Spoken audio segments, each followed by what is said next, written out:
శ్రీమాత్రే నమః. అందరికీ శుభోదయం అండి. అందరూ ఏం చేస్తున్నారు? ఈరోజు సండే కదా, లీజర్గా ఉన్నారా అందరూ? మాకైతే రోజు రాత్రిళ్ళు వర్షం పడుతోందండి. పగలు మాత్రం చాలా ఉడకబోసేస్తోంది. మరి మీ ప్రాంతాల్లో ఎలా ఉంది? రోజు రాత్రి అయితే వర్షం వస్తుంది. మరి ఆ వర్షానికి చల్లబడాలి అంటే బయట రోడ్డు మీదకి వెళ్తే చల్లగానే ఉంటుంది. కానీ 10 దాటాక తిరిగి వాళ్ళు చాలా ఎండగా ఉంటుందని చెప్తున్నారులేండి.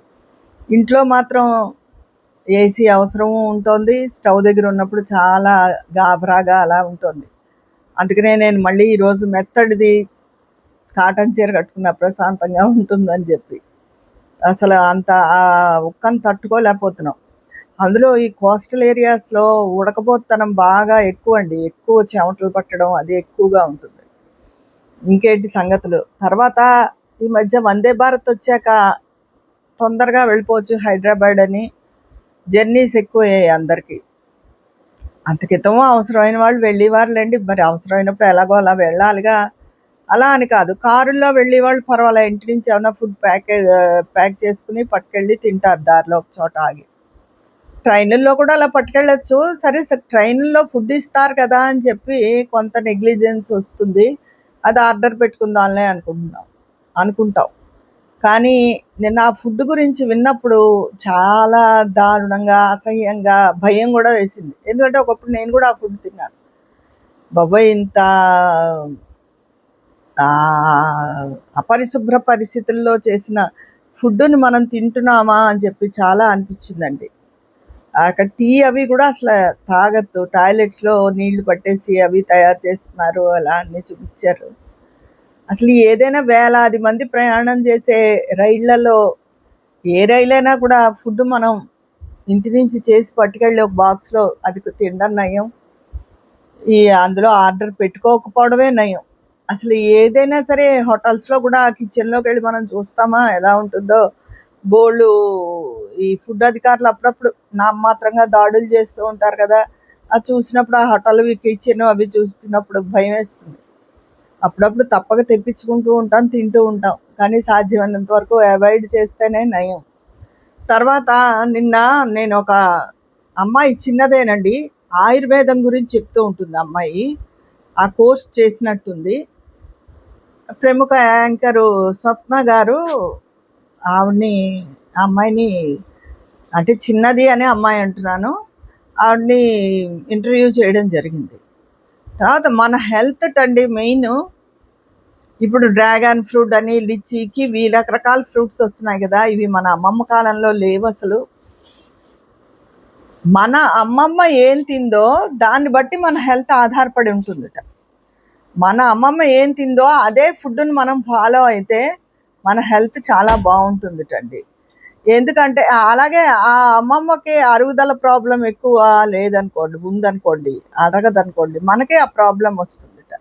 అందుకని దాన్ని బట్టి జాగ్రత్తలు తీసుకోవాలట మరి అని చెప్పారు. తర్వాత టమాటో గురించి ఏదో అడిగితే, పాలకూర టమాటో మంచివి కాదు కదా, అవి తినచ్చా అని అడిగితే, అసలు టమాటో అనేది మన ఫ్రూటే, మన వండుకునే వెజిటబుల్లో లేదు, అది అసలు మనది కాదు, అది అసలు టమాటోయో తినకూడదు అన్నట్టు చెప్పారు. అందుకనే అందరూ హెల్త్ బాగుండాలి అంటే, ఇప్పుడు ఈ మధ్య హెల్త్ ఇష్యూస్ ఎక్కువ వస్తున్నాయి కాబట్టి, డైజెషన్ ప్రాబ్లమ్స్, ఎక్కడ ఎవరిని కదపండి గ్యాస్ గ్యాస్ గ్యాస్ గ్యాస్, ఓమోప్రజాలు, గ్యాస్ పాజు, ఇలాంటి గ్యాస్ ట్యాబ్లెట్ వాడని ఇల్లు లేదు. నేను కూడా గ్యాస్ పాజ్ అని వేసుకుంటూ ఉంటాను. అయితే వాడని ఇల్లే ఉండడం లేదు. అంత ఎసిడిటీ ప్రాబ్లమ్స్, గ్యాస్ ప్రాబ్లమ్స్ ఉంటాయి. కానీ ఈ ట్యాబ్లెట్స్ ఎక్కువ వాడడం వల్ల పాలిప్స్ అని లోపల చిన్న చిన్న కాయలు లాంటివి ఫామ్ అవుతాయట కడుపులో. దానివల్ల వామిటింగ్స్, అరక్కపోవడం ఎక్కువ ఉంటుంది. మాకు తెలిసిన ఆవిడకి ఈ మధ్యనే పెద్ద సర్జరీ చేసి అవన్నీ బోళ్ళు ఉన్నాయి పొట్టలో, అవన్నీ క్లియర్ చేశారు హైదరాబాద్ యశోద హాస్పిటల్లో. అయితే దాన్ని బట్టి ఏంటి మీకు అర్థమైంది, గ్యాస్ ట్యాబ్లెట్లు మనం సాధ్యమైనంత వరకు నివారించుకోవాలి, వేసుకోకూడదు. అంటే అది వేసుకోకూడదు అంటే చాలా లిమిటెడ్ ఫుడ్, మనకు అరిగే ఫుడ్డే మనం తీసుకోవాలి. ఇప్పుడు చాలామంది షుగర్ వాళ్ళకి ఇడ్లీ అసలు పడదు. ఒక ఆయన అయితే మరీ చెప్పేస్తారు, ఒక ఇడ్లీ 25 పంచదార స్పూన్లతో సమానంట. మీరు కాఫీలో మానేస్తారు, ఇడ్లీయే తినకూడదు అంటారు. ఇడ్లీ తినకూడదు ఒక రకంగా నిజమే పెసరట్టు మంచిదంటారు. కానీ 2 ఇడ్లీలు తిన్నంత మాత్రాన షుగర్ ఏం పెరిగిపోదండి. ఒక వయసొచ్చే కొద్దీ టిఫిన్ తగ్గించుకోవాలి 2 తప్ప 3 అంతేగాని 5, 6 అర డజన్ ఇడ్లీలు అలా తినేయకూడదు. మెత్తటివి 2, 3 ఇడ్లీలు అంతే. అలా తిని మన ఫుడ్‌ని ఎక్కువ స్పైసీ ఫుడ్ కాకుండా ఎన్‌వి తినేవాళ్ళు కూడా ఒక వయసొచ్చిన తర్వాత 50 ఇయర్స్ వచ్చాక ఎన్‌వి తగ్గిచ్చేసేయాలి, తినకూడదు. మనకి ఏది అరుగుతుందో కొంచెం అన్నం కూడా మెత్తగా వండుకుని మనకు అరిగే ఫుడ్‌నే తింటే ఎటువంటి ప్రాబ్లమ్స్ రావు. మనం టాబ్లెట్స్ వేసుకునే అవసరం కూడా రాదు, గ్యాస్ టాబ్లెట్స్. ఇది నాకు నిన్న ఆ అమ్మాయి ఆవిడ పేరు నాకు పూర్తిగా తెలియలేదు. ఈసారి మళ్ళీ కనుక నేను చూడడం సంభవిస్తే మీకు పేరుతో సహా మెన్షన్ చేస్తాను, తప్పకుండా చూడండి. చాలా ఉపయోగపడే విషయాలు చెప్పారు. అదే టమాటోని ఎక్కువ వాడకపోవడం మంచిది. నెక్స్ట్ వచ్చి నేను టమాటో చట్నీ దోశల్లోకి వాటిలోకి చేస్తూ ఉంటాను. తగ్గించాలి అనుకున్నాను నేను కూడాను. అంటే టమాటా వల్ల స్టోన్స్ వస్తాయి అలా అని తెలుసు తప్ప మిగతా కూడా పెద్ద మంచిది కాదు అని తెలిసింది. తర్వాత మన పెద్దవాళ్ళు ఏ ఆహారం తీసుకున్నారో అది నేను ఎప్పుడూ చెప్తాను. నేను ఎందుకంటే మా అమ్మని చూశాను, చెప్తాను కదా, వయసు వచ్చి కొద్ది మా అమ్మ చాలా తగ్గించి తినేది, చాలా జాగ్రత్తగా ఉంది. ఆఖరణ ఇంకా వారం రోజుల్లో పోతుంది అనగా తప్ప మా అమ్మ అసలు ఎటువంటి ఆపరేషన్స్ అవ్వలేదు ఆవిడకి, ఎక్కువ మెడిసిన్స్ అవి కూడా తీసుకోలేదు ఏమీ. ఏదో హోమియో మందు అలా డాక్టర్ దగ్గరికి వెళ్ళేవారు, ఏంటి అని తెలుసుకునేవారే తప్ప మెడిసిన్స్ అన్నీ పూర్తిగా వాడేవారే కాదు అసలు. తిరుగుతూ ఉండగానే మా అమ్మ చాలా సునాయాసంగా పోయింది మనిషి. మెయిన్ నాకైతే అనిపిస్తుంది 50 ఏళ్ళు దాటినప్పటి నుంచి మా అమ్మ చాలా లిమిటెడ్ ఫుడ్ తీసుకునేది, అందులోనే ఉంది ఆరోగ్యం అంతా అనిపిస్తుంది నాకు. అందుకే అందరితో ఒక్కొక్క వయసు వచ్చి కొద్దీ ఒక్కొక్క ముద్ద తగ్గించి తినాలి అనే విషయాన్ని నేను చాలాసార్లు అందరికీ చెప్తూ ఉంటాను. నిన్న ఆ ఆయుర్వేదం డాక్టర్ కూడా ఆ అమ్మాయి చెప్పింది కూడా అదే, ఆ విషయమే చెప్పింది మెన్షన్ చేసి. అందుకని ఆరోగ్యం, గ్యాస్ ప్రాబ్లమ్స్ అందరికీ చాలా ఎక్కువ వచ్చేస్తున్నాయి. బయట పిల్లలకి నోరూరించేలా రకరకాల జంక్ ఫుడ్స్, రకరకాల బజ్జీలా, స్ట్రీట్ ఫ్రూట్సా చాలా ఎక్కువ ఉంటున్నాయి. అంటే ఒకటి ఈ హాస్టల్లో ఉన్న పిల్లలు వాళ్ళు కొంచెం బయట, మరి ఇంట్లో ఫుడ్ వాళ్ళకి ఎలా వస్తుంది, బయట తిండికి ఆశపడతారు. కానీ పిల్లలందరూ ఎక్కువ నూనెలో వేగి తగ్గించి వేడివేడి ఇడ్లీయే తినండి, లేకపోతే తప్పితే దోశ, దానికి ఒక స్పూను అంతకన్నా ఎక్కువ ఆయిల్ పట్టేది కదా, అందుకనే అది తినండి తప్ప నూనెలో వేగే బజ్జీలు, ఉల్లి బజ్జీలని, అరటికాయ బజ్జీలని, లేకపోతే మరొకటని అలాంటి వాటికి వెళ్ళకండి.